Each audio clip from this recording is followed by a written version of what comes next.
Welcome, everyone. Thank you so much for joining us today. My name is Dina Haynes, and I am your VP for Professional Development.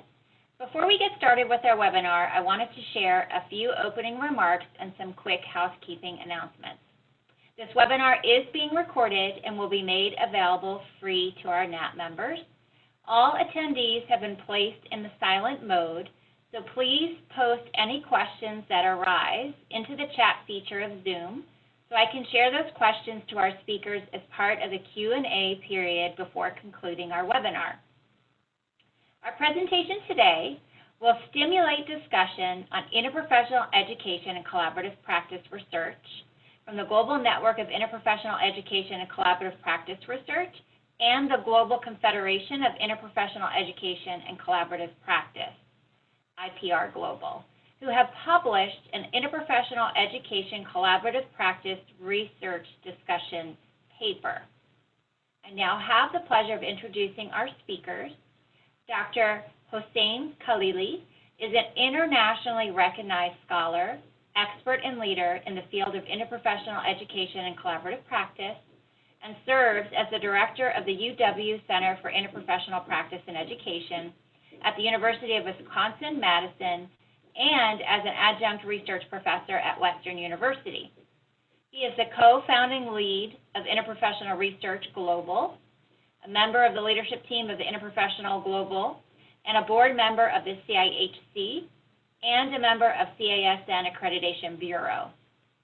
Dr. Khalili's primary research focuses are on the interprofessional education and socialization, team-based care, patient engagement and partnership, and interprofessional simulation. He has developed and tested a new framework called Interprofessional Socialization Framework to assist with the development of dual identity. Dr. Khalili has numerous publications and presentations and has demonstrated his excellence in integrating teaching, research, and leadership, in which he has received prestigious awards. Dr. Alai El Awasi is an experienced academic administrator possessing creativity, innovation, and dedication to her field, and is a leader in interprofessional education.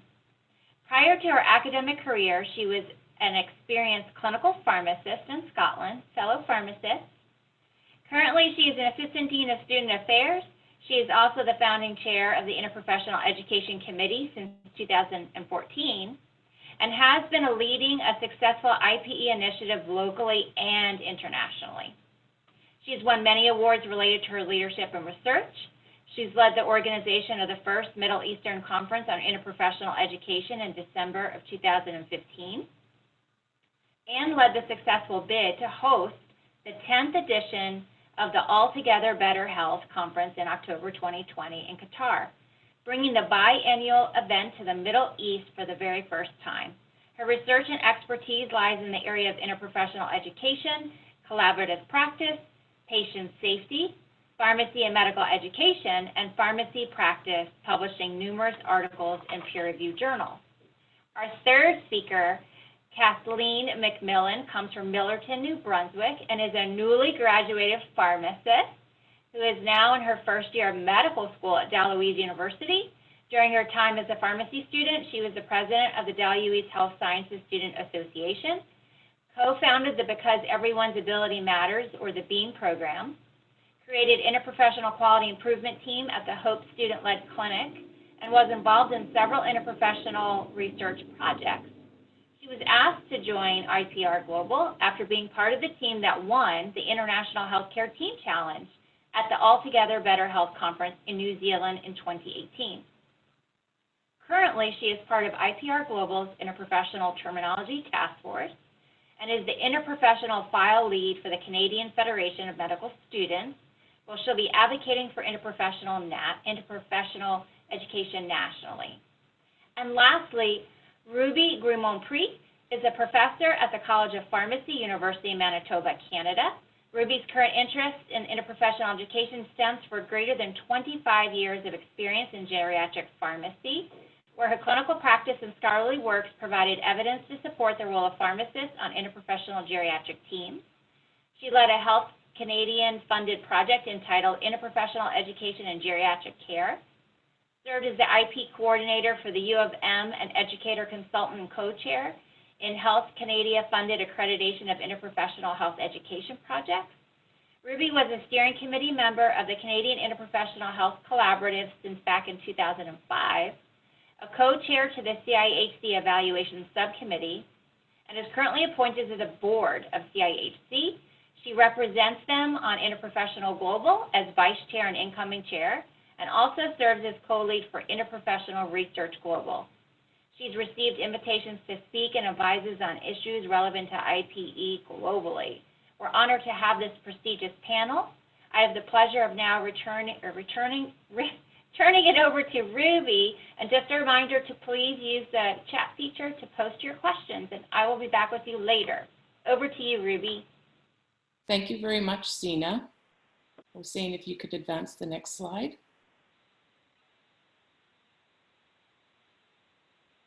So thank you very much to everybody for joining the webinar. We've got a very brief 30 minutes to cover a lot of information. Very briefly, we want to provide an overview of interprofessional.global and interprofessionalresearch.global, provide some background to our recently released discussion paper. Through that, outline the proposed interprofessional education and collaborative practice research priorities, spend some time on our proposed lexicon for IPE, CP, and end with an invitation to the ATBH 10 in Qatar. So the interprofessional.global basically started probably around 20 years ago when it was formerly the World Coordinating Committee on Interprofessional Education and Collaborative Practice. The primary mandate was to coordinate the ATBHs, the Altogether Better Healths, from ATBH 1 to 9. In the ATBH 9 in Auckland in 2018, we were brought together and through partnership, facilitation, and retreat, we then became interprofessional.global. So we're basically 2 years old. The vision for interprofessional.global is better health for all through interprofessional education, practice, and research. And our mission is to serve as agents of change, providing global leadership to advocate for, collaborate on, and develop research in IPE, CP innovation. We've become, we've got more and more members coming. We are actually a network of networks, and currently we have 9 member networks and 3 emerging networks, as you can see from the map, all across the globe. Our American representative to interprofessional.global is Barbara Maxwell.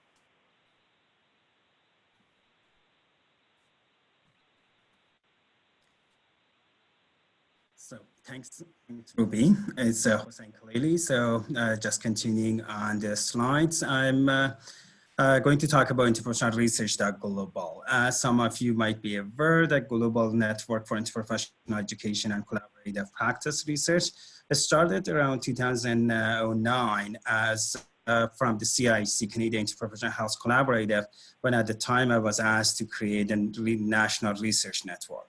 In around 2012, through funding, national funding, we managed to expand it to a global research interprofessional network, GRIN. And then in 2014, Into Theory Group joined or merged with the GRIN, and we came up with GRIN to Theory. And after Altogether Better Health Collaborative, and also after interprofessional.global was created, we changed the name into Interprofessional Research.global, and since then we've been a special interest group part of Interprofessional.global. Our mission has been to serve as the global network for interprofessional education and collaborative practice, or IPCP research. We engage work renowned as well as emerging scholar, leaders, service providers, decision maker, administrative service user, and students in research collaborations. We promote and advocate for evidence-informed policies and practices. We foster and facilitate theory-driven, methodologically rigorous research, IPCP research. And in regards to who we are and what we do, I just mentioned that we are a special interest group, part of International Dog Global, and we have a community of practice with core team of about 35 individuals, plus 40 others members from 15 plus different countries. And our maps and global or Google Maps is on our website as well. It is also at the bottom of the slides. And we have 6 working group plus an steering committee, and we are very pleased to have Dr. Jody Frost, NAP president, as a member of Interprofessional Research Global, as well as the co-lead of partnership development. And on the slides, you can see other working groups that we have, including, in addition to partnership, we have research awards and fellowship, knowledge exchange, IP terminology working group, situational analysis, which the last 2 is joined with the Interprofessional Global, as well as a research institute working group. And as part of the award or research award subcommittee or working group in CAP conference, as some of you have been participated, we had the 2019 Distinguished Global IPCP Research Awards to 3 distinguished leaders and scholars in IPE that are well known to all of you.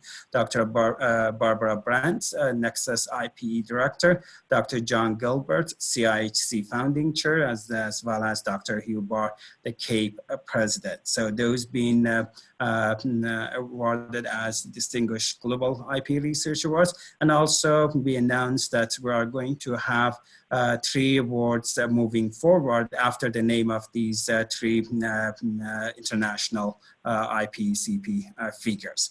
In regards to those applications or those awards from 2020, we are working to develop the applications, and more information will be shared through our website, www.research.interprofessional.global. So stay tuned, and we will share more information about those activity or those applications.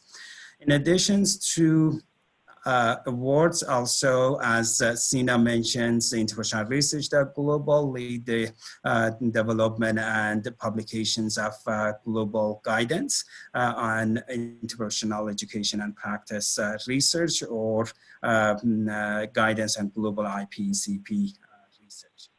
And you have the citations on the slides, and part of the discussion paper that has been proposed in Interprofessional Lexicon will be taught as well.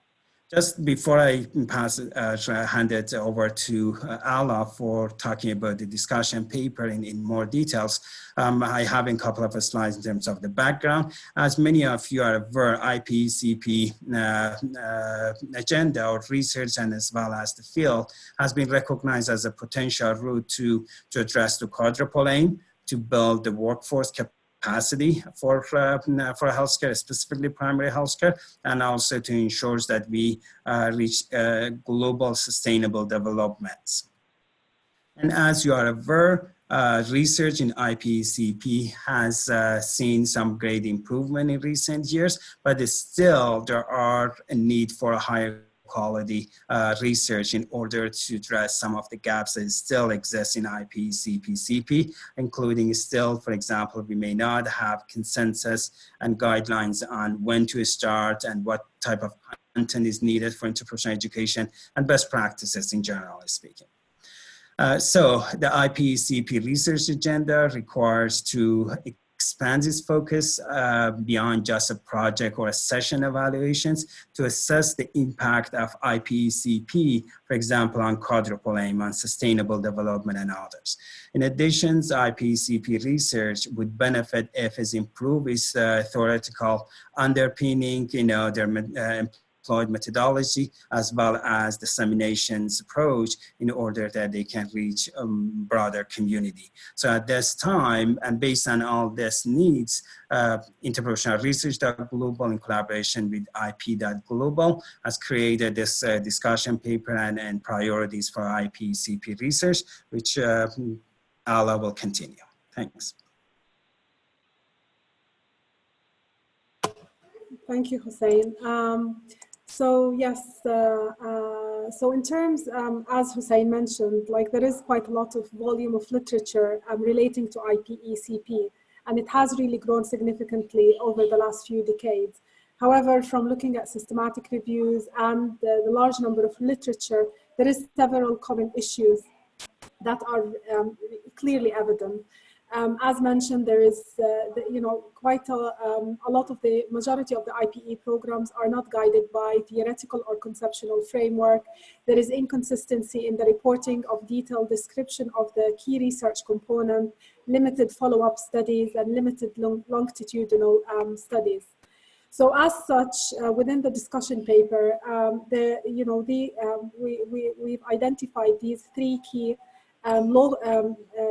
research priorities to meet the challenges discussed. So the first one is focused on building the science and scholarship of IPECP. And what we're looking here is that we really want to continually evaluate and integrate the perspective of the learners, the patient, the clients, and caregivers related to IPECP. We know that there is quite a number of instruments of IPECP research available. However, we really still are looking to come up and develop and test instruments that measure learning outcomes and link it to better care, better health, better value, and better work experience. In addition to creating robust multi-site, multi-method longitudinal research, I think that is very crucial and important and critical to address IPECP issues. And how do we translate research outcomes into evidence-informed best practice guidelines? The second priority relates to identifying and applying innovative approaches. So here, what we're looking at, we really want to provide support for the adoption of various methodological approaches that gives us better understanding of the complexity of IPECP. And I'll come next to the table, but before going to the table in the next slide, the third priority is developing evidence of IPECP impact. So looking at the impact is very important. Looking at the desired outcome, the changes in knowledge, skills, attitude, identity, behaviors of learners from novice to expert. Trying to look at the impact in terms of the interprofessional collaborative competencies, capabilities, and capacity. And we want to also look into creating and advancing policy that support IPECP globally and locally as well, leading to positive changes for everyone, service users, students, and the system as a whole. Next slide. So here, as I mentioned, we really want to support the adoption of different methodological approaches, not just focused on one, but there are really a wealth of different methodologies that we can use, starting from applied action research to critical research, quantitative, qualitative, mixed method. And I think that's the beauty of IPE, is that we can look into different methods to try to answer our question. Next slide. Finally, in terms of the proposed recommendation, I think the research team is really crucial in coming up with really robust research. We really need to have diverse experts from the different disciplines, not just based on health and social sciences experts, but we need to look at the educational, having people with an educational background, economical background, people with really expertise in quantitative, qualitative, mixed method research. It's really important to make sure learners, service users are part of the IPE research, and that they're really not there just, we're not just conducting research on them, but they're really expert and really partners within our research group as people who really have lived and are part of the experiences. Finally, we want to make sure, and I think this is something that is lacking, that a lot of the research or the programs are not underpinned with relevant theories and frameworks, and we really want to make sure that all the research that is done is underpinned by relevant theories and frameworks and models. Thank you. I'll pass to Kathleen. Hi, so I'm going to talk to you guys a little bit about a proposed interprofessional lexicon, which is a joint collaborative effort between Interprofessional Research.Global and Interprofessional.Global. So, why are we looking at an interprofessional lexicon? Well, really, it was in response to the Article 4 of the Sydney Interprofessional Declaration, which was written in 2010.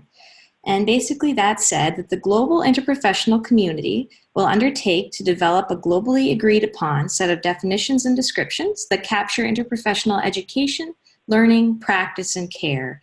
So essentially what this means is that a common interprofessional terminology is really required for the advancement of IPECP knowledge and science. Because right now, lots of different terminology is being used in the interprofessional world, and it would be really nice to standardize that so we could all be on the same page. So to this end, a task force consisting of 5 members was created to develop the proposed lexicon based on the current interprofessional literature. So basically we worked in a little group and we went through the literature and tried to divide the terms into core terms, peripheral terms, and supplemental terms. And you can find our lexicon in the discussion paper.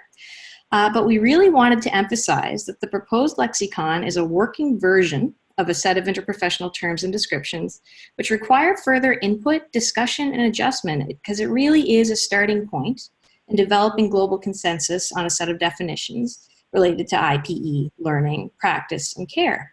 So as the next step, we're actually going to conduct a web-based global Delphi in early 2020.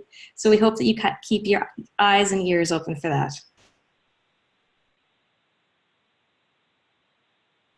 Okay, and as mentioned, we're going to be hosting in Qatar the Altogether Better Health. This is the 10th International Conference on Interprofessional Education and Practice. It's the 10th anniversary. It will be held between the 24th to the 27th of October. And the theme is based on cultivating a collaborative culture, sharing pearls of wisdom from around the globe. We have 5 sub-themes based on advocating for people-centered care, health and well-being, embracing diversity of stakeholders, informing regional and global IPE policies and standards, promoting safety in and beyond healthcare settings, and finally sharing, we want people from around the world to come and join us in Doha and share their models of best practices in interprofessional education and collaborative practice, and really share their pearls of wisdom with everyone attending the conference. And as you see in the slide, we have the conference website launched, and we will be updating this with information as we get. The hashtag for the conference is ATPHX, and we have a Twitter account. The deadline for the pre-conference workshop is actually approaching quite soon, in just over a month's time, on the 20th of December 2019. And the abstract submission deadline is the 23rd of February, and we have a range of different presentations for people to participate in. So we really look forward to seeing you in Doha in October 2020. And moving to our final, we would like to hear from you, just to wrap up this conversation. What are your most compelling takeaway message from the discussion paper or from our discussion just now? So folks are welcome to use the chat feature inside Zoom to weigh in on this last question about a compelling takeaway, and I have a few questions I will share back with the panel as well. Maybe while folks are thinking about their takeaway, I might start with some questions. You're welcome to reopen your mics as well. So the first question is, can there be a NAP representation on the lexicon, the task force? A fantastic idea. Just answering from International Research Global group, I think that's will be a great way, because the way that we are going to work, Barbara Maxwell as well as Chris Crane are the coaches, the new coaches for the IP terminology group. So I can communicate and go from there. Again, I know Barbara Maxwell is a NAP member as well. So either she could be the NAP reps, or we could have another NAP representative for that group. Wonderful. Thank you so much. Next question. Does IPR Global disseminate calls to collaborate on specific investigative topics? And is there a potential funding associated with identified studies through IPR Global or IPR Research Global? I think I would need to take this question as well. So we are working towards identifying potential sources for funding for interprofessional education and collaborative practice research, through collaborations with different national and international groups, including the National Academies of Practice. I think there is a way that we can work together to identify those potential funding sources, and also collaboratively work and putting some proposal, because through the interprofessional or research institute working group, we're hoping that we would apply for some funding as well. Ruby and others, any comments in that regards? I'm just going to throw a few comments in. Something that we're very sensitive about is that we are a global organization, and what we're finding is that the powerhouses are in North America and the developed countries, but we continue to be reminded, especially as it relates to terminology and many other factors, it's very much, we need to be listening and partnering also with countries where even something as simple as a Zoom meeting don't even exist. So I just wanted to throw that in there as it relates to the reach with which we're trying to achieve with both IP.G and IPR.G. Yeah, so maximizing synergy and far-reaching potential. The last question I'm seeing as of right now is, how can our NAP members become involved in the work of IPR Global given their roles as scholars, practitioners, educators, and public policy expertise? You may have touched on that already in the other questions, but if you have any further remarks, please do share. Great. Maybe I can start, and then Ruby, Ala, and Kathleen can join. I believe there is a great alignment between the missions and visions of Interprofessional Research Global and NAP.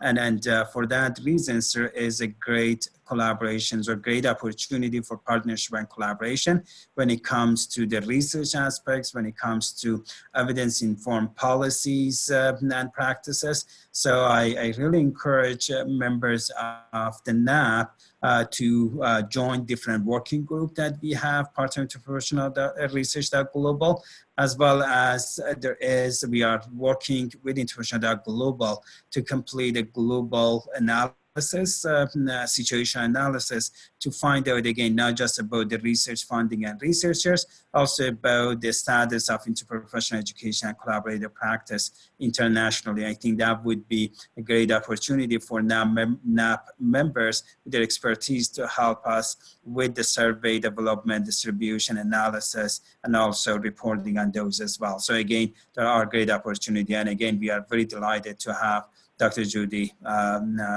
Frost to be part of Interprofessional Research Global. Ala, Ruby, and Kathleen. Maybe no other comments from my colleagues. Sina? I just noticed that Jody's asked a question though, and it's sort of aligned with what you were saying, Hossein. She's indicating that IPECP is important for NAP, and that NAP has a lot of highly skilled scholars, and how can they get involved with IPR.G? And we did show that slide with the various working groups within IPR.G. And so I don't know whether or not it's something we should be showing again. And then she asked about membership dues for IPR.G as well. And we are in the conversation right now with IP.G of this concept of membership dues. We're not there yet because we are in a bit of a transition, but I just wanted to throw that out there. Yes, thank you, Ruby.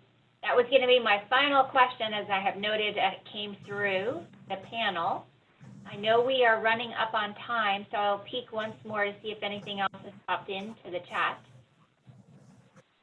And I am not seeing, so with us being sensitive to time, I will thank our esteemed panel of colleagues who have shared today, and to thank you all for those who attended and those who will be listening with the recording of this for attending our session today. And we hope everyone has a great rest of the day. Thanks so much for joining. Thank you. Jill.